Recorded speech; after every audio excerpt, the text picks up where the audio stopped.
नमस्कार दोस्तों। Cast classes में मैं चंद्रास एक बार आपका फिर से हार्दिक स्वागत करता हूं। कास्ट क्लासेज में सीमा रेखा के पॉइंट की हम बात कर रहे थे। उस सीमा रेखा के अंदर हमने फर्स्ट वीडियो के अंदर अंतर्राष्ट्रीय सीमा रेखा बताई थी। उसके बाद में भारत पाकिस्तान, भारत अफगानिस्तान और भारत चीन विवाद के बारे में जिक्र किया था। आज हम जो बात करेंगे वो भारत नेपाल, भारत भूटान और भारत म्यांमार के बीच की सीमा रेखा का जिक्र करेंगे। देखें, हमने लास्ट वीडियो के अंदर बताया था कि भारत की जो सीमा रेखा है वो सीमा रेखा कितने देशों के साथ में लगती है, तो 7 देशों के साथ में लगती है। 7 देशों के साथ में भारत के कितने राज्य लगते हैं? 17 राज्य लगते हैं। फिर से एक बार हम आपके सामने बता देते हैं कि भारत के साथ में 17 राज्य लगते हैं। भारत के 17 राज्य लगते हैं 7 देशों के साथ में। 7 देश कौन कौन से हैं तो आप याद रखिएगा, जिसमें नाम आता है पाकिस्तान, अफगानिस्तान और चीन, नेपाल, भूटान, म्यांमार और बांग्लादेश का नाम आता है। देखें,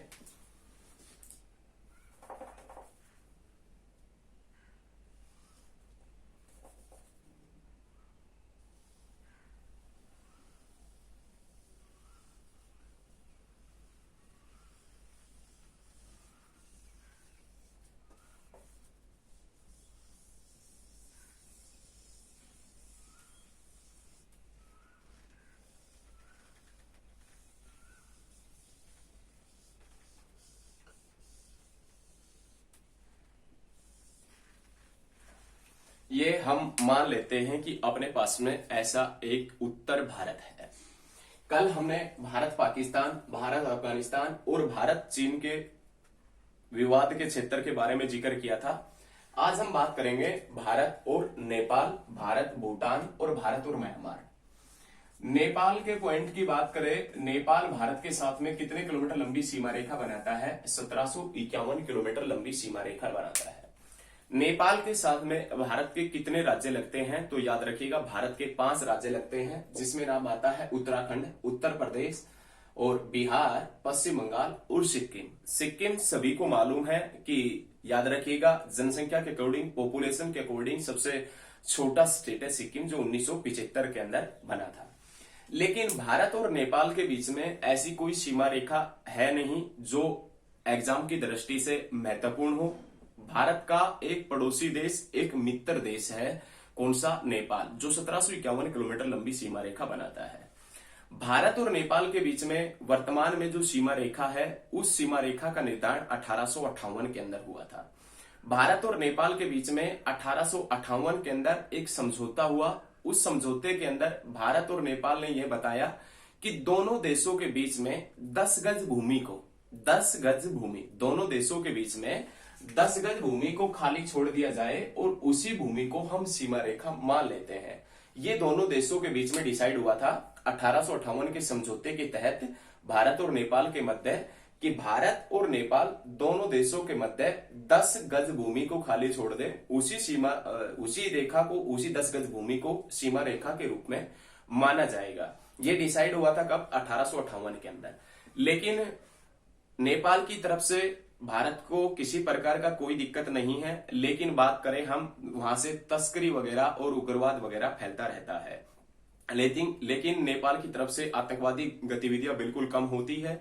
नेपाल हमारा पड़ोसी देश है, भारत का पड़ोसी देश है, जिससे भारत को कभी भी किसी प्रकार का दिक्कत नेपाल से है नहीं। यदि इसी प्रकार का निकट भविष्य में कोई दिक्कत होगा तो और देशों के तरह इसकी भी एक सीमा रेखा होगी। लेकिन अभी वर्तमान में एक अच्छा पड़ोसी देश है नेपाल भारत का, तो अभी कोई किसी प्रकार का दिक्कत है नहीं। याद रखिएगा, यहाँ दोनों देशों के मध्य एक रेखा है जो 10 गज चौड़ी पट्टी है, उसी को दोनों देशों ने रेखा मानी हुई है। उसके बाद में नाम आता है भूटान का। भूटान भारत के साथ में कितने किलोमीटर लंबी सीमा रेखा बनाता है तो आप याद रखिएगा 699 किलोमीटर। भारत के साथ में क्वेश्चन पूछे आपसे कि भारत के साथ में सबसे छोटी सीमा रेखा बनाने वाला देश कौन सा है, तो आप याद रखिएगा सबसे छोटी सीमा रेखा बनाने वाला देश है अफगानिस्तान।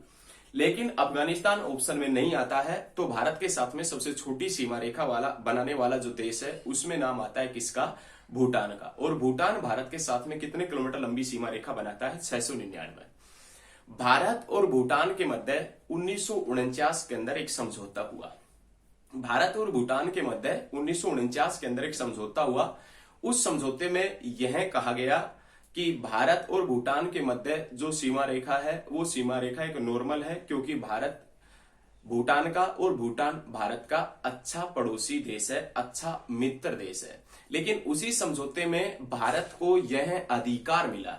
1949 के अंदर भारत और भूटान के मध्य जो समझौता हुआ था, उसी समझौते में भारत को यह अधिकार मिला कि भारत भूटान की सीमा रेखा और भूटान की प्रभुसत्ता की रक्षा करे। कहने का तात्पर्य है भूटान की रक्षा करना, भूटान को किसी भी परिस्थितियों से बाहर निकालना, किसी भी बुरी परिस्थितियों से बाहर निकालना, यह अधिकार कौन से देश का होगा? भारत का होगा। ये कौन से समझौते के तहत हुआ? भारत और भूटान के मध्य 1949 में जो समझौता हुआ था उसके तहत ये समझौता हुआ था। तो याद रखिएगा, भारत और नेपाल और भारत और भूटान के बीच में ऐसी कोई सीमा रेखा नहीं है जो एग्जाम के अंदर आती हो।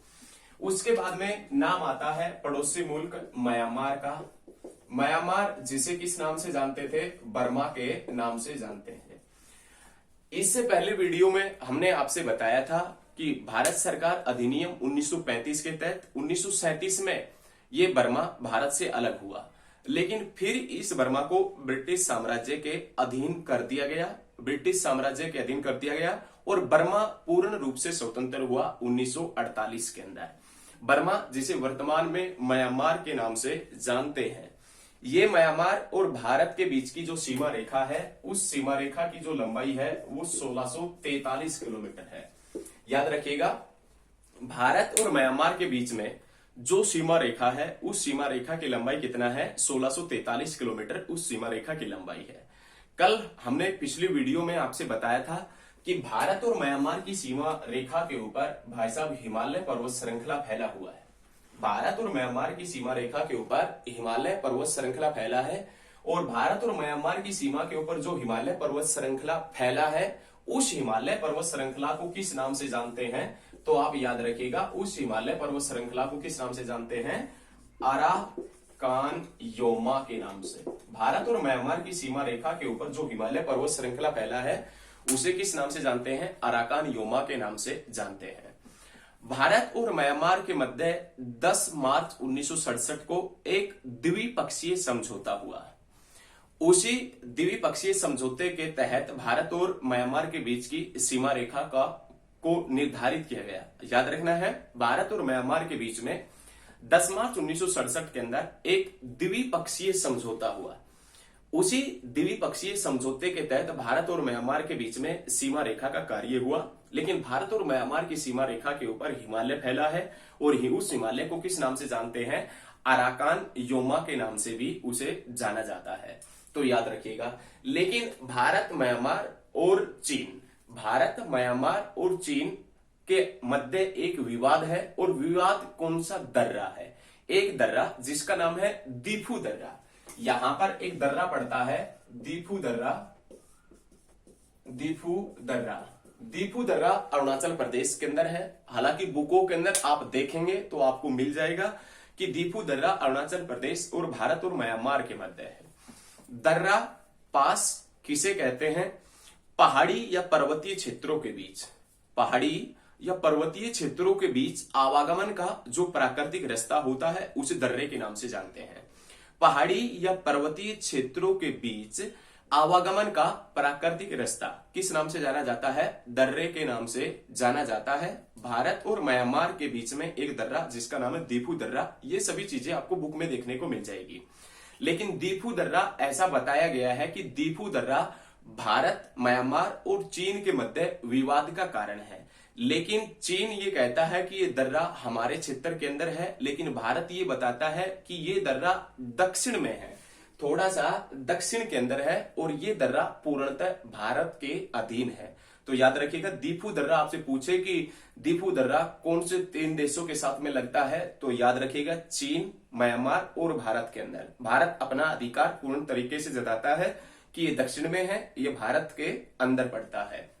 याद रखिएगा, भारत नेपाल, भारत भूटान और भारत म्यांमार के बीच की सीमा रेखा का अधिकतर एग्जाम में जिक्र नहीं होता है, लेकिन फिर भी हमारा ये कार्य बनता है कि आपको ये चीजें अवश्य बताएं कि भारत भूटान और भारत नेपाल और भारत म्यांमार के बीच में सीमा रेखा का निर्धारण कौन से समझौते के तहत और कब किया गया था, और क्या क्या इसके उपाय है, क्या क्या इससे संबंधित क्वेश्चन उठते हैं, तो वो सभी चीजें आप याद रखिएगा। नेक्स्ट क्लास में, नेक्स्ट वीडियो में हम भारत बांग्लादेश विवाद के पॉइंट का जिक्र करेंगे। यदि वीडियो आपको अच्छा लगता है तो इसको लाइक करें, चैनल को सब्सक्राइब करें, कमेंट करें और कमेंट करके आप बताएं कि वीडियो कैसा लग रहा है। यदि आपको अभी भी इन तीनों देशों से संबंधित, विवादों से संबंधित कोई भी क्वेश्चन आपके जहन में, आपके माइंड में, आपके दिल और दिमाग में जो आ रहा है तो अवश्य कमेंट बॉक्स में लिखें, उसका आंसर हम आपको अवश्य ही देंगे। ये हम सब आपके भले के लिए कर रहे हैं, याद रखिएगा। आज के लिए इतना ही, धन्यवाद। मिलते हैं नेक्स्ट वीडियो में।